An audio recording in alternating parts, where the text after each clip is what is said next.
Bendiciones, hermanos, le damos las gracias al Señor nuevamente por la oportunidad que nos concede de reunirnos en esta semana para tocar el tema 16 de esta escuela bíblica y repaso para ustedes los maestros. Y vamos a estar tocando el último llamado de Jesús a su iglesia. Y vamos a concentrarnos en el capítulo 3 de Apocalipsis, en la cual Jesús se revela al apóstol Juan, en la cual se encuentra en la isla de Pasmos, en donde ha de presentar importante información, la cual es magistral para la iglesia y que la misma pueda estar al tanto de dichos acontecimientos.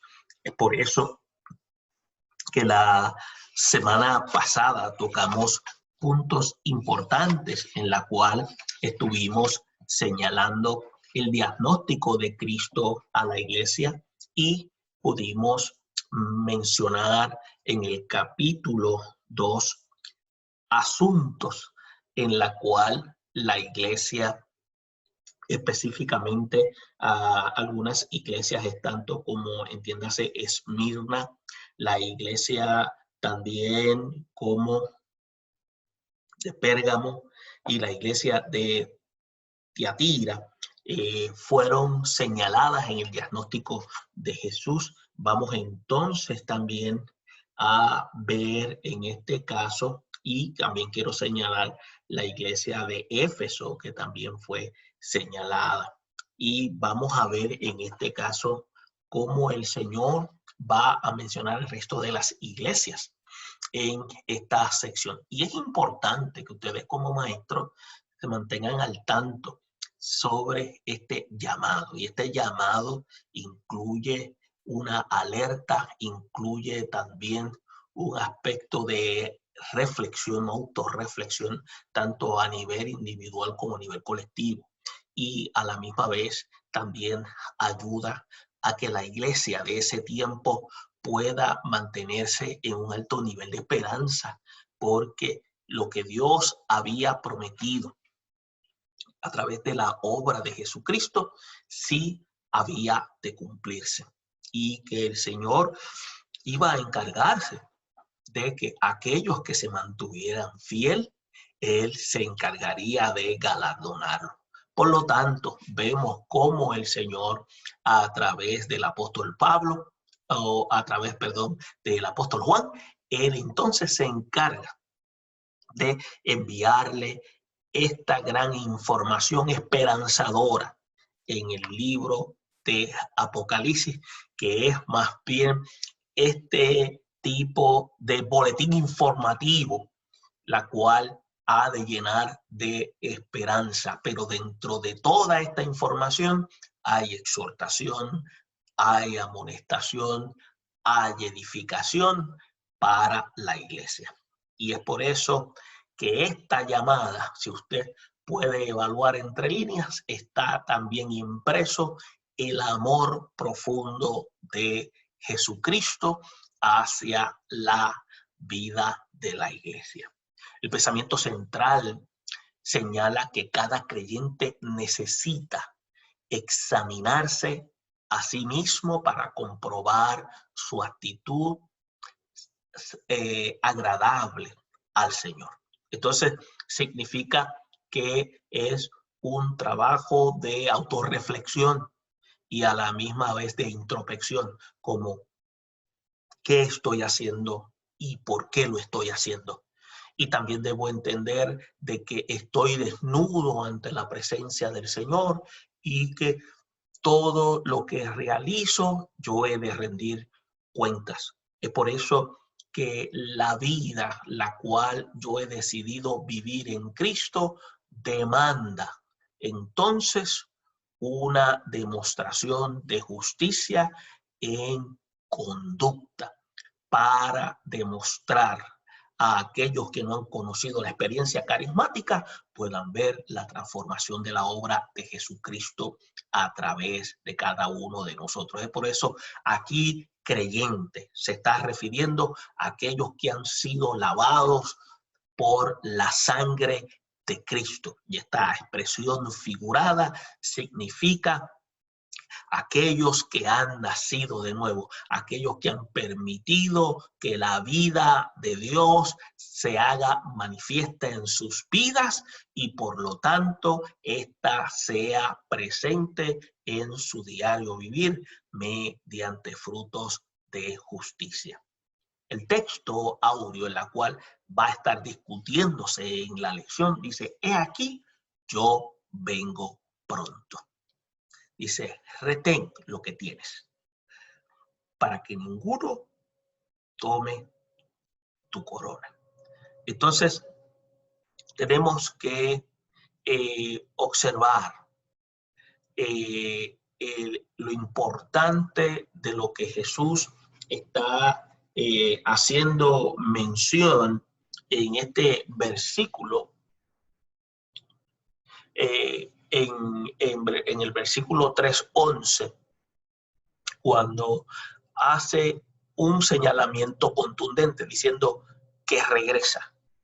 Y acuérdense que Jesús está hablando en un tiempo presente y a la misma vez un tiempo presente constante.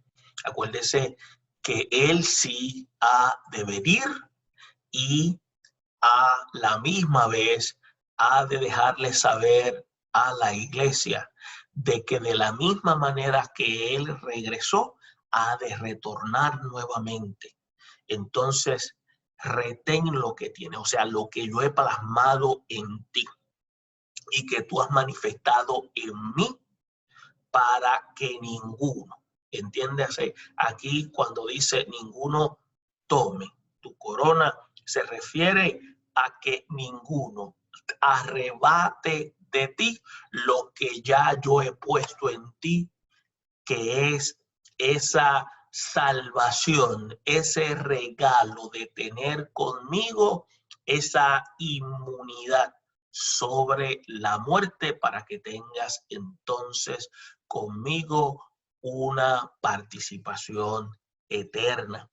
Y esa es la esperanza de todo aquello que están en Jesucristo. Y es por eso dice: para que ninguno tome su corona. Bien, entonces vamos a ver más adelante que en los objetivos de la lección vamos a estar tocando aspectos importantísimos. En este concepto del tema que dice el último llamado de Jesús a su iglesia, tenemos que analizar el mensaje del Señor que es dado a la iglesia a través del pasaje bíblico que vamos a estar mencionando. Vamos a analizar cuál es nuestra condición espiritual a la luz de la palabra de Dios. Por lo tanto, hay mucho trabajo de reflexión a través de estas lecturas bíblicas y como maestros tenemos que entonces trabajar con ello, porque primero debemos dejar que el Dios del cielo ministre a nuestras vidas para nosotros poder también ser efectivos ministrando a otros y permitir que al Espíritu Santo que sea el que nos dirija, o sea, que nos guíe para que nosotros podamos agradar a Dios. Y eso significa que tiene que haber una disposición de docilidad en el proceso para que esa palabra se haga en nosotros real. Por lo tanto, tiene que haber una disposición de nuestro ser. Por lo tanto, a través de la voluntad, permitirle al Señor que trabaje en nosotros.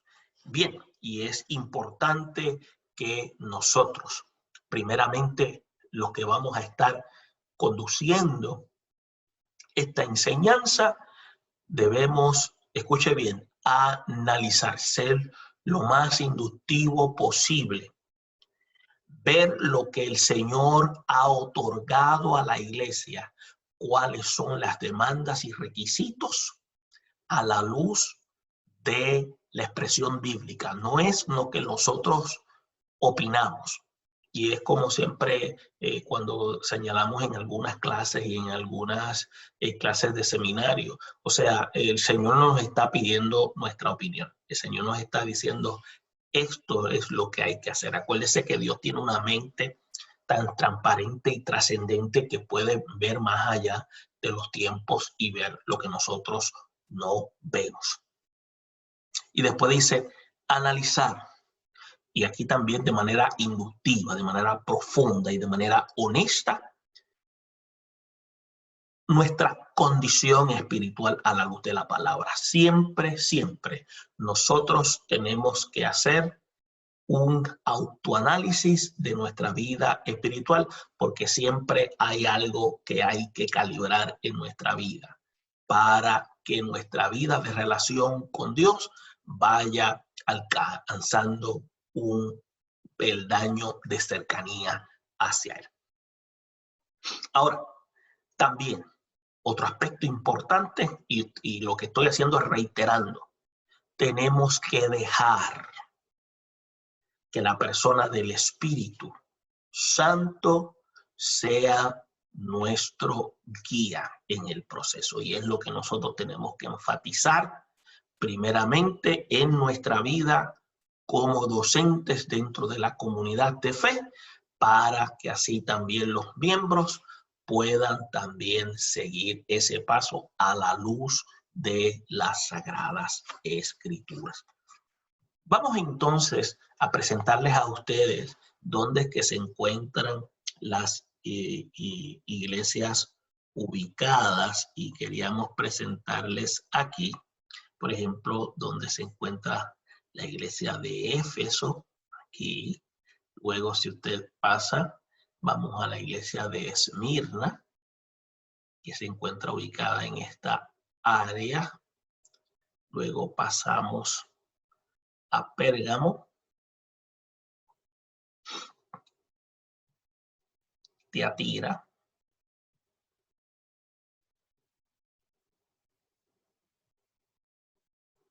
Sardis, Filadelfia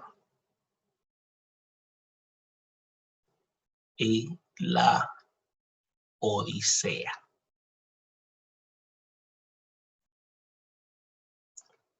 Toda esta área era donde estaban ubicadas estas iglesias en el Asia Menor. Ahora, tienen una especie de forma de candelero, en la cual se viene a presentar a Cristo como estando en el centro, y lo que quiere señalar es que Él está observando, supervisando constantemente el comportamiento de cada iglesia de manera particular, cómo se rige cada una de ellas. Entonces, estas iglesias tienen una repercusión también a nivel individual como a nivel colectivo. Ahora, aquí podemos notar, presento un diagrama en la cual ustedes pueden ver, y vamos a ver los periodos, como algunos especialistas quieren señalar, un periodo apostólico para el tiempo de la iglesia de Éfeso, la iglesia de Esmirna, un periodo de la cual la iglesia experimenta persecución, Pérgamo, un periodo de indulgencia, y ustedes en la parte de abajo están viendo unas fechas. Tiatira, periodo de paganismo. Sardis, un periodo de mortandad ya para el 1520, un periodo también donde hay reforma. Filadelfia, una manifestación de Cristo amado, y donde también en el año 750 hay una manifestación de obras, misiones. También se puede mostrar un estado de cansancio, poca fuerza, el protección y guardado de la palabra de Dios, y sobre todo la no negación del nombre de Dios. Y en el año 1900 se puede ver ese estado de tibieza de la iglesia. Entonces, usted puede ver que dentro de los periodos a manera vertical está lo que se reconoce de cada una de ellas a manera horizontal, lo que se le exhorta a cada una de ellas, el consejo que se le brinda a cada una de ellas, porque estamos viendo cómo Jesús es directo, es exacto, es preciso, y el desafío. Ahora, usted tiene que ver, como maestro, que estos reconocimientos, esta exhortación, estos consejos y estos desafíos son tanto colectivos como también a nivel individual. Entonces, vamos a encontrar que, por ejemplo, en Éfeso se le exhorta que se ha abandonado el primer amor. Eso también ocurre en los dos grupos, en el colectivo y el individual. El consejo es que recuerde de dónde había caído y se le pide entonces arrepentimiento, y el desafío que se le da es el derecho a comer del árbol de la vida.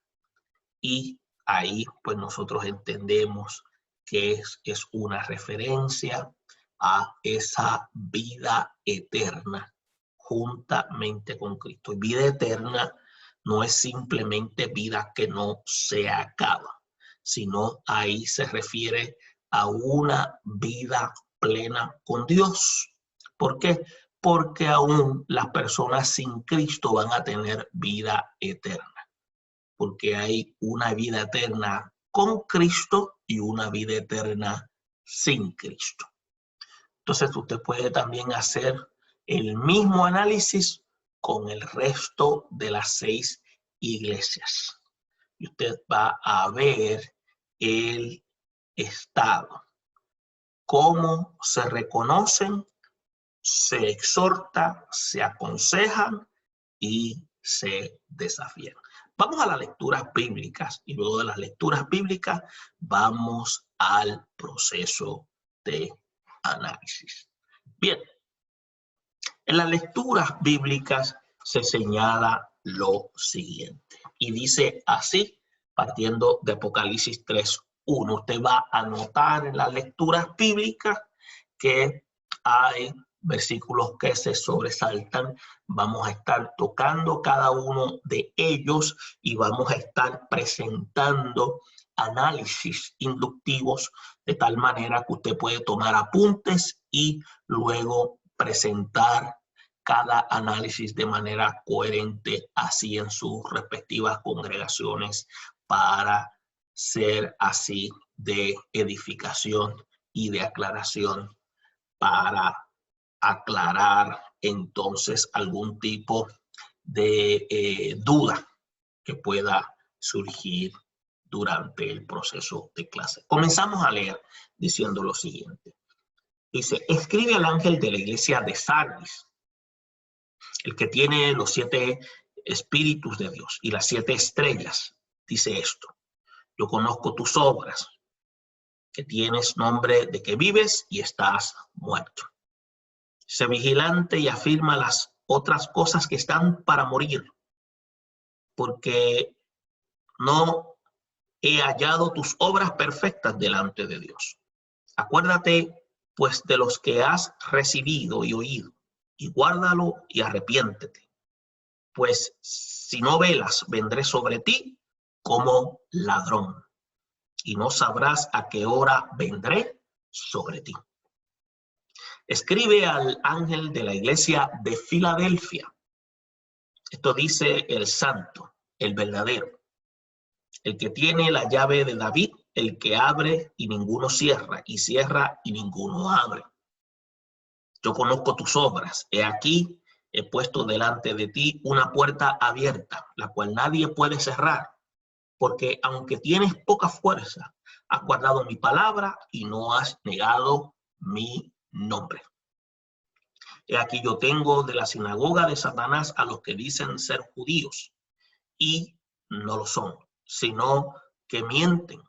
He aquí yo haré que venga y se postren a tus pies y reconozcan que yo te he amado.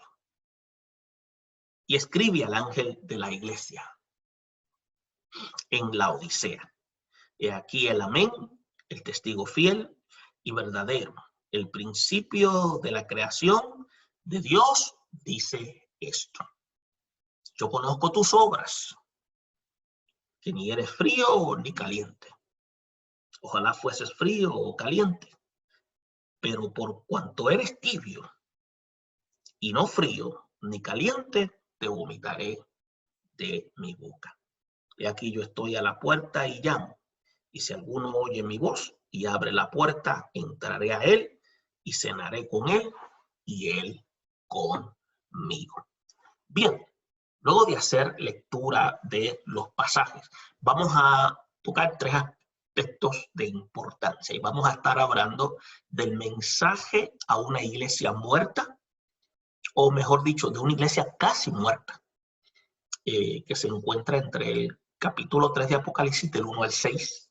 Luego vamos a pasar del mensaje a una iglesia fiel. Entonces eso se encuentra entre el capítulo 7 al versículo 3. Ustedes van a ver que simplemente tocamos elementos de porción. ¿Qué es lo que quiero decir?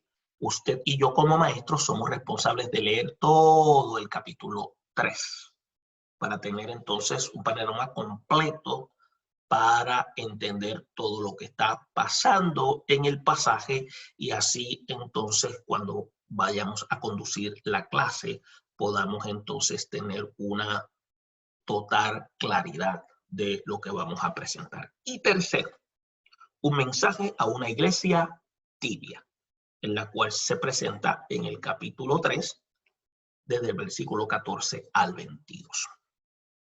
Entonces, en el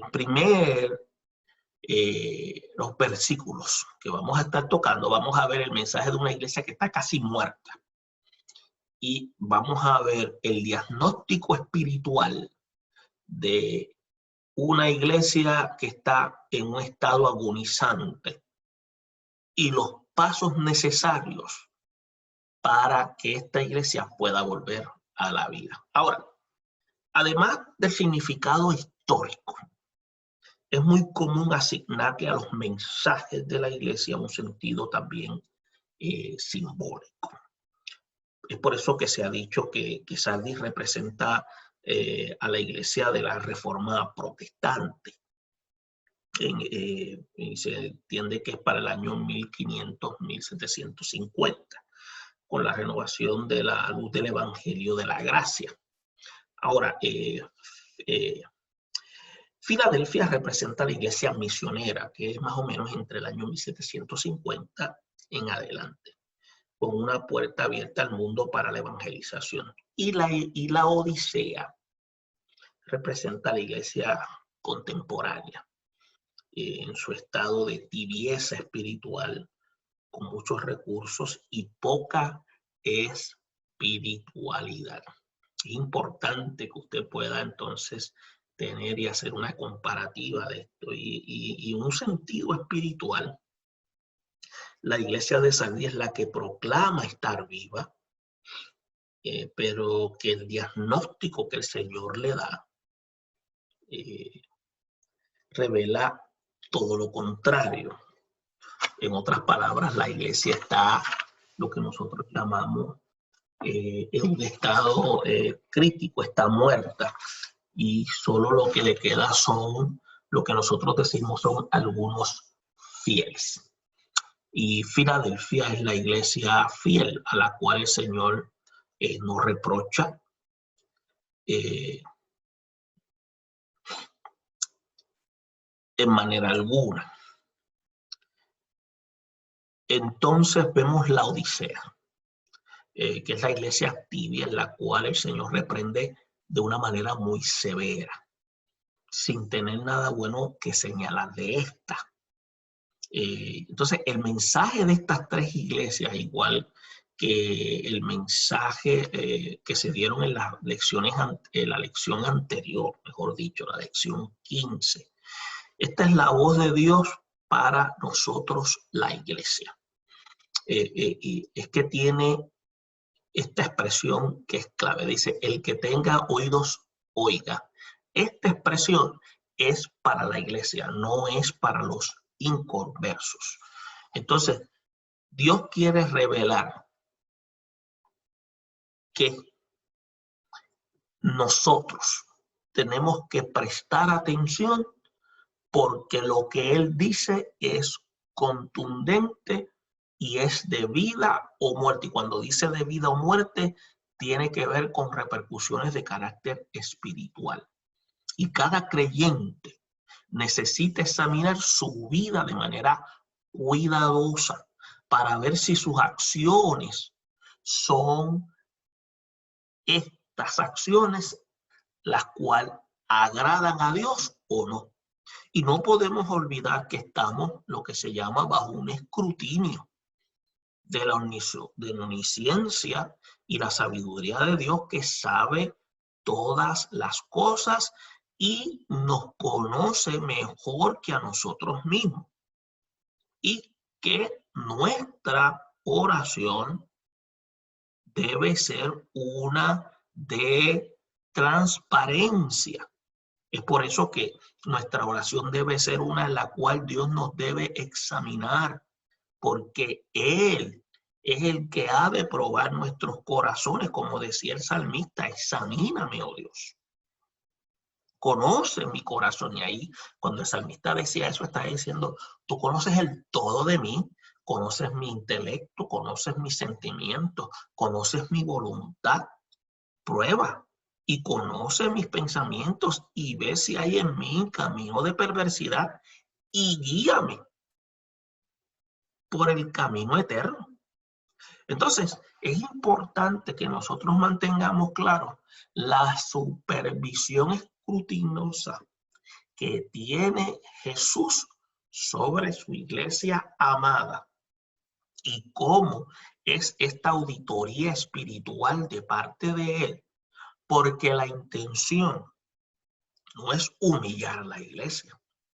La intención de Dios es que la iglesia pueda mantenerse firme aún en situaciones más precarias y pueda mantenerse firme.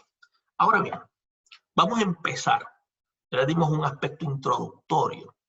Tenemos que empezar a trabajar entre los primeros versículos, el 1 y 2, para que ustedes vean. Miren, Sardis había sido la capital del reino de Lidia y más tarde el centro de gobierno. Pero había perdido lo que se conoce como esa gloria para el tiempo del Nuevo Testamento y solo era importante por su posición estratégica. Ahora, entonces, pues era el lugar de encuentro de varios caminos principales del Imperio Romano. Entonces, ¿qué dice? Que la vida de la ciudad era un estilo de vida liviana, pero era también de vida lujuriosa. Y estas anomalías se habían infiltrado dentro de la iglesia, la cual había desarrollado una notable apatía espiritual. Y esta era una congregación bien conocida por su actividad y por su vigor, y por eso había creado una reputación de vida y vitalidad.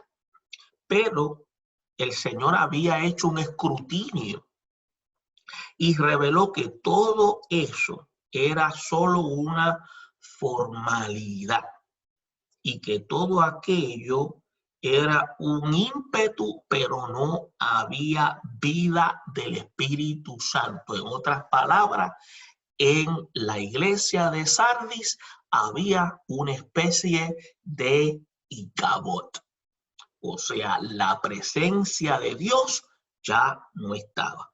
Entonces, ¿qué sucede? Esto es un ejemplo del cristianismo puramente nominal, que destaca todos los aspectos exteriores, pero que la vista de Dios es un completo fracaso. Entonces las obras eran lo que se llaman obras imperfectas, incompletas, inadecuadas. Entonces el Señor presenta a Sardis como la que tiene, dice aquí, miren, los 7 espíritus. Entonces, los 7 espíritus de Dios. Y estos 7 espíritus de Dios es bueno aclararlo. ¿Qué es eso? Son un elemento simbólico, porque esto es una alusión, 7 es una alusión a la plenitud del Espíritu Santo. Y el problema de esta iglesia era que estaba muerta espiritualmente. Entonces, Cristo es el poseedor del espíritu de vida y era el único que podía vivificarla. Entonces, por eso le dice, mira, sé vigilante. Y afirma las obras que están por morir. Y todavía le está queriendo decir, todavía hay esperanza. O sea, no es demasiado tarde, pero tenía que despertar de un estado de letargo espiritual que había. ¿Por qué? Porque la mundanalidad había tomado posición dentro del cuerpo de Cristo. Entonces, de lo contrario, el pequeño remanente también caería en la muerte espiritual. Y es bien importante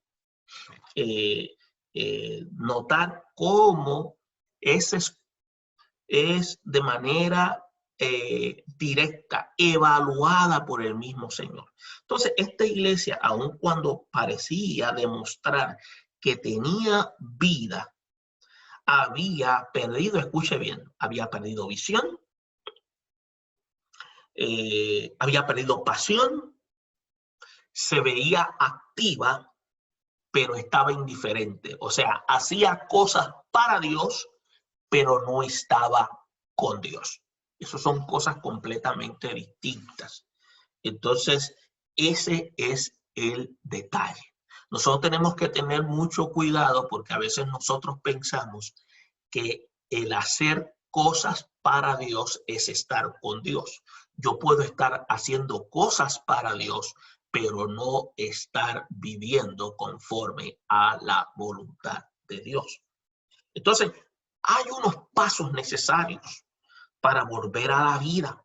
Entonces, usted va a notar entonces desde el versículo 3 al 6 una directriz. Entonces, la iglesia, como las iglesias anteriores, el Señor viene y la llama y les dice, te voy a decir algo que tienes que recordar, algo que tienes que guardar. Lo que habías recibido y lo que habías oído al principio de tu experiencia con Cristo. La iglesia tenía, número 1, que arrepentirse. Y arrepentirse es hacer un giro, a volver a ubicarse en la senda de justicia. La iglesia tenía que entonces dejar la indiferencia, dejar la inactividad espiritual y velar de manera diligente, porque de lo contrario el Señor, ¿qué iba a hacer? La iba a sorprender con juicio repentino y con forma inesperada. Ahí se refería que iba a decir, y vengo pronto. Entonces sería muy tarde para arrepentirse. Entonces, los que recobran el celo por el Señor, y entiéndase el celo, aquí se refiere a exclusividad. Entonces, tendrían que dejar a un lado su indiferencia y dar lugar a la acción del Espíritu Santo. O sea, solo el que de estos pasos hacia la restauración podría recibir las promesas que da el versículo 5. Entonces, por ejemplo, será vestido de vestiduras blancas. Entonces, esto es una indicación de que vuelve a retomar vida de santidad. Entonces, vida de pureza delante de Dios, como resultado de una obra regeneradora, mejor dicho, y santificadora, de una vida que entonces se convierte en una vida agradable a Dios. Entonces, otro aspecto, esta actitud santificadora, esta actitud hace que el nombre no sea borrado del libro de la vida. Entonces, Dios entonces nos considera dignos, y al considerarnos dignos de la vida eterna, nuevamente, ¿qué pasa? Volvemos nuevamente a estar ubicados en el sendero de justicia. Entonces, estas palabras del Señor dan a entender que existe la gran posibilidad de ser quitados del libro de la vida si nosotros no nos arrepentimos. Entonces, otro aspecto, confesar su nombre delante de mi Padre. Entonces, esto es un acto de juicio para que se avergüence. Entonces, es importante notar cuán necesario es entrar en conciencia de que estaban siendo evaluados constantemente. Entonces, podemos notar lo siguiente. Jesús dijo en una ocasión, y ustedes lo pueden buscar en Marcos, creo que 8:38, Jesús confesó diciendo que todo aquel que me confesare delante de los hombres, también el Hijo del Hombre lo confesará delante de los ángeles de Dios, mas el que me negare delante de los ángeles de Dios será, déjeme decirlo correctamente, dice, os digo que todo aquel que me confesare delante de los hombres, también el Hijo del Hombre le confesará delante de los ángeles de Dios. Mas el que me negare delante de los hombres será negado delante de los ángeles de Dios. Entonces, ¿qué sucede? Esta expresión que también aparece en Lucas 12, 8, 9. En cambio, para el creyente, este será un acto de redención, porque el Redentor y los redimidos son uno, como también lo señala Mateo. Ahora, es importante entender, y vuelvo y hago énfasis, que el mismo Jesús da pasos necesarios para volver a la vida, y es tomar la posición de arrepentirnos para ser revestidos con vestiduras blancas. Segundo, para que nuestro nombre no sea borrado del libro de la vida, porque el libro de la vida es un registro de los nombres de los que Dios considera dignos de la vida eterna. Por lo tanto, es necesario que se tome la decisión lo antes posible. Ahora bien, ¿cuáles son las oportunidades para una iglesia que cree y le obedece? Entonces, ahí pasamos entonces a los versículos 7 y 9. En los versículos 7 y 9, usted va a encontrar que la iglesia de Filadelfia estaba localizada como a unos 30 millas al sudoeste de Sardis. Y los continuos terremotos hicieron que la población fuera poca, ¿no?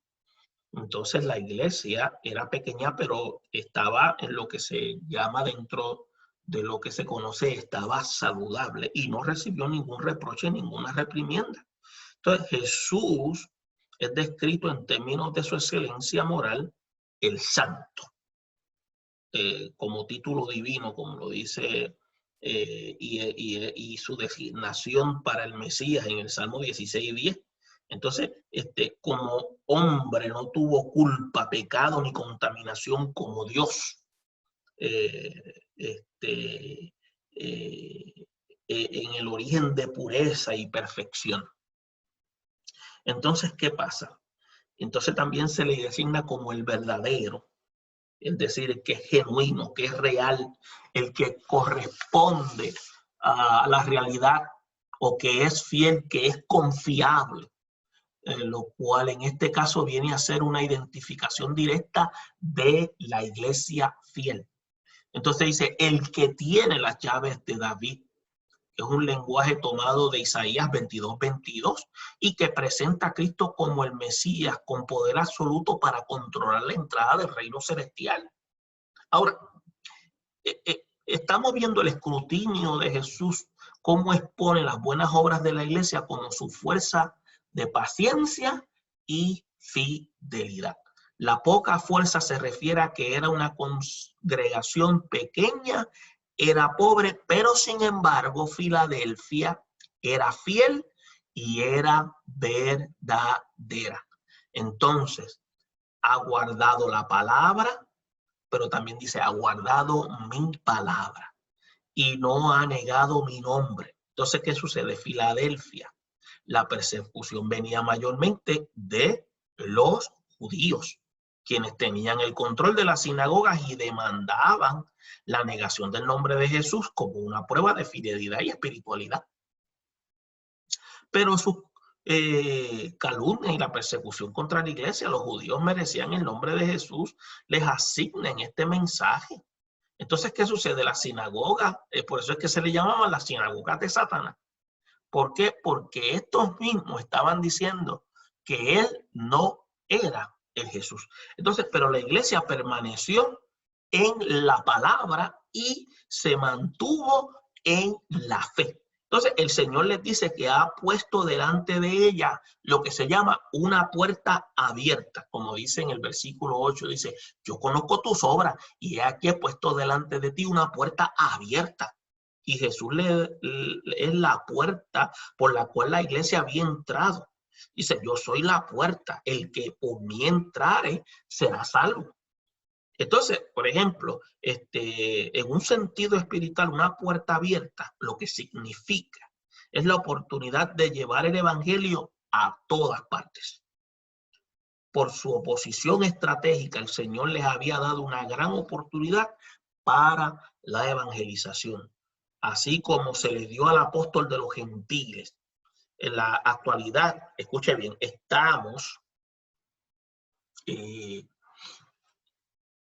viendo algo extraordinario de esta misma manera, y es que el Señor ha abierto puertas en muchos países del mundo donde llevan décadas enteras cerradas y es maravilloso ver de qué modo están respondiendo las personas a puertas abiertas.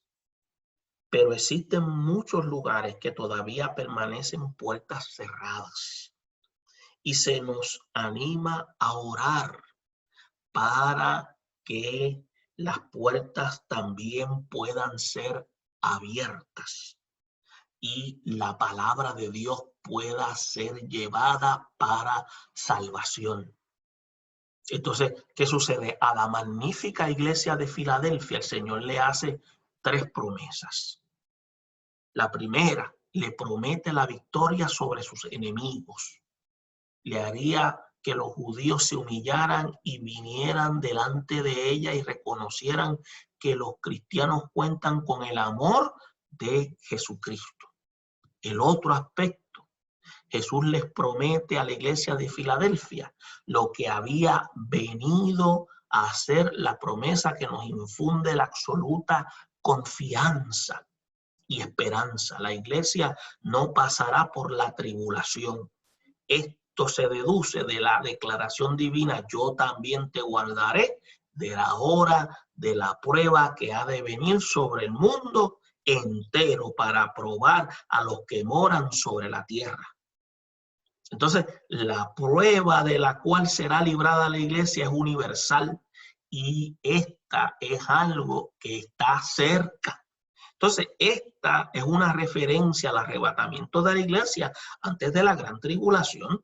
Entonces, Filadelfia, símbolo de los creyentes de todas las épocas, que ha estado sostenido la paciencia de Jesucristo. Dios demanda que nosotros seamos como la iglesia de Filadelfia. Entonces, otra tercera promesa es que todos los creyentes que esperamos con expectación, cuando Él dice, he aquí yo vengo pronto. Y por si esto fuera poco, hay recompensa para los fieles, los cuales el Señor mismo cumplirá. Entonces, ¿qué sucede?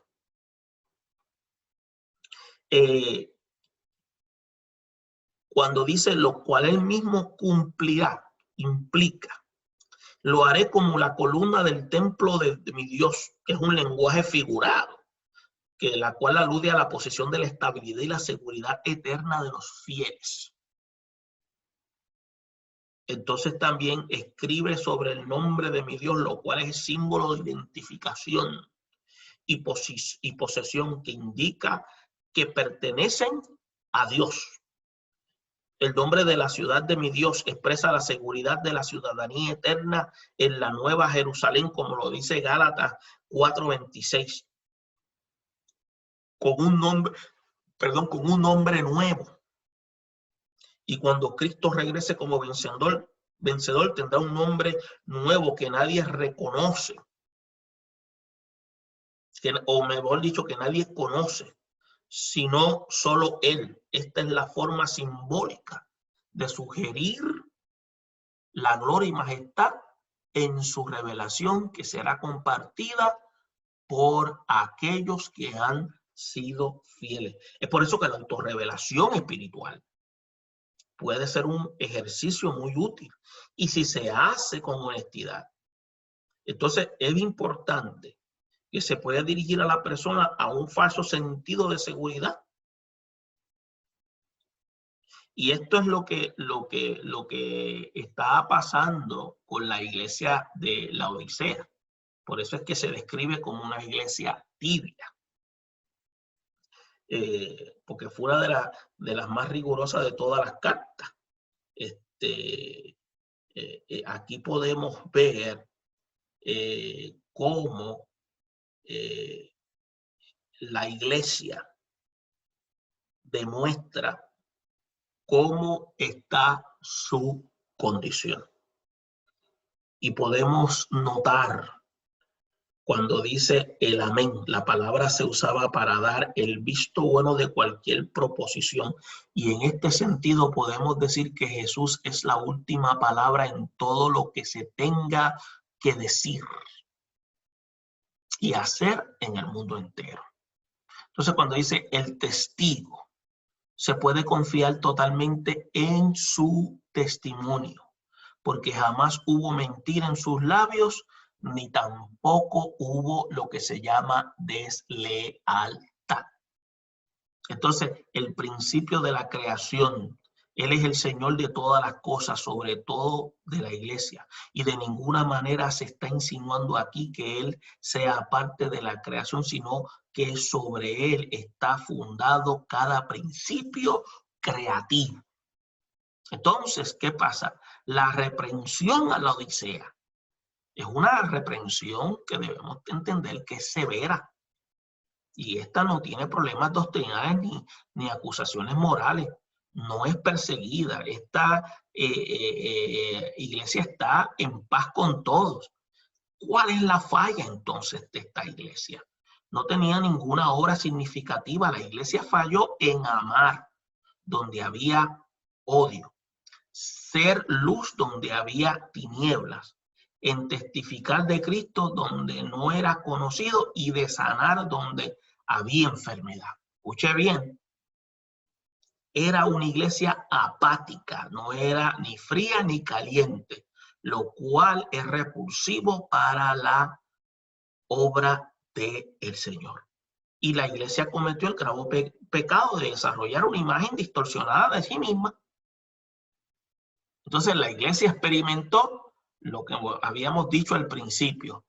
Creía que había presencia de Dios, pero no había presencia de Dios. Había un icabo, la presencia de Dios se había ido. Y pensó que la prosperidad y la riqueza y las posesiones eran señal de espiritualidad y de la aprobación divina. Entonces habían 3 mandatos irrevocables. Se le están dando a esta iglesia que es materialista y es tibia. En primer lugar, Jesús le dice, compra de mí oro refinado en fuego para que seas rico. Y esto significa que se pueda comprar las bendiciones de Dios, sino que los invita a asegurarse de las verdades y las riquezas de Dios. Escuche bien, la única manera de tener una fe viva, purificada y enriquecida y victoriosa es a través del fuego de la prueba. Entonces, la iglesia necesitaba ser sacudida por las pruebas, a diferencia de los que se les dijo a la iglesia de Esmirna: conozco tu pobreza, pero eres rica. Y al ángel de la Odisea se le dice: eres una desventurada, eres miserable, eres pobre, eres ciega, eres desnuda. Entonces, otro aspecto, Jesús le manda que adquiera vestiduras blancas para vestirte. La ropa blanca es símbolo de santidad, vida justa, victoriosa en Cristo. Entonces, los creyentes se les dice que están desnudos porque el pecado es que desnudez espiritual delante de Dios. Y en tercer lugar se les dice: unge tus ojos con colirio, para que veas, tus ojos con colirio para que veas. Y esta es la unción del Espíritu Santo, por medio de la cual se percibe la necesidad en que uno vive y la gracia sin límite de Cristo. La Odisea estaba orgullosa del colirio para los ojos que exportaba a todo el mundo, pero espiritualmente era ciega porque no veía la pobreza y no veía la desnudez. Y eso es triste. Había una condición espiritual que ellos no podían saciar con recursos materiales. Entonces Jesús le hace 3 declaraciones que son terminantes.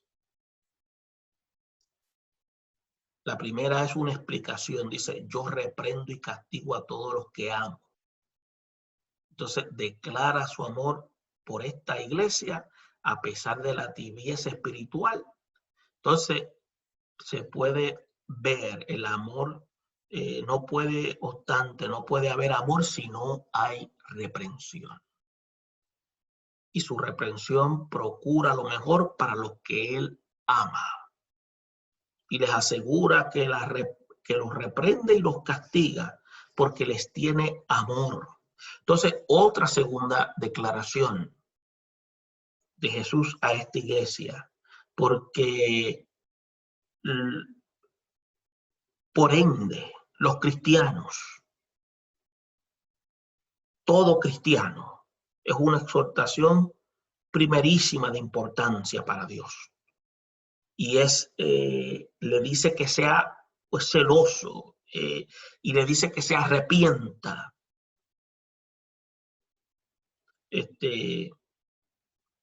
La importancia de reconocer su condición. Tenían que arrepentirse de su orgullo, humillarse delante del Señor. Necesitaban avivar el fuego del don de Dios que estaba dentro de ellos. Como cristianos debemos ser celosos en la doctrina, en la conducta cristiana y en la administración de las cosas de Dios. Y finalmente, a la Odisea y al mundo entero, tenemos que hacer una declaración de una forma de invitación, diciéndole lo siguiente: tenemos que invitarlos y llamarlos para que oigan la voz, porque Dios está dispuesto a abrir la puerta para entrar y cenar y estar dispuestos a estar con nosotros. Entonces son condiciones, pero estamos viendo que a pesar de que pueda ser fuerte esta condición, está el amor de Dios presente. Entonces, cada creyente y cada iglesia necesita y necesitamos examinar de manera cuidadosa cómo están nuestras acciones, cómo están nuestros motivos, si son agradables delante de Dios. Por eso que el escrutinio divino demanda que examinemos nuestra vida. El juicio vendrá al mundo,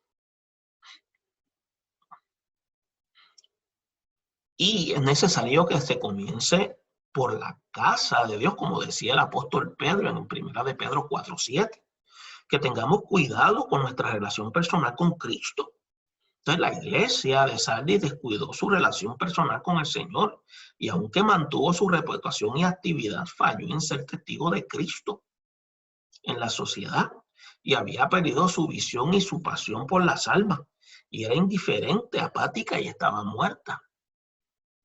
Filadelfia prestó atención a las cosas que Sardis había descuidado y enfatizó las buenas obras y la paciencia y la fe.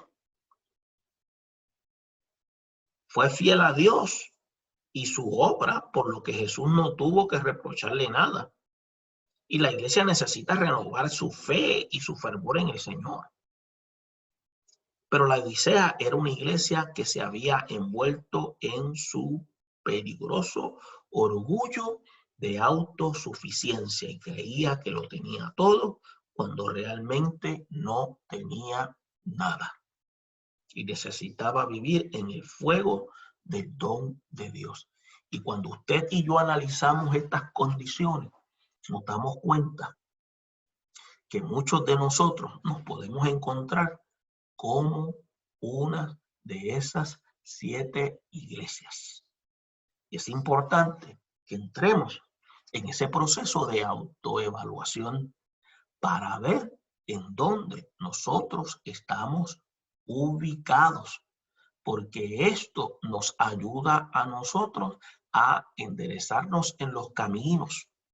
Y Dios demanda que la iglesia sea celosa en la sana doctrina para que la misma pueda ser impregnada en nuestra vida diaria y nosotros poder ser de bendición en vida de otros si nosotros entendemos el propósito de Dios. Esperamos que esta información sea de ayuda y a la misma vez pueda permitirle a ustedes que ustedes puedan prepararse para la clase este fin de semana. Con la ayuda de Dios estaremos entonces discutiendo el capítulo o la lección 17 la próxima semana y esperamos verlo a todos ustedes en sintonía con nosotros con la ayuda del Señor. Bendiciones a todos.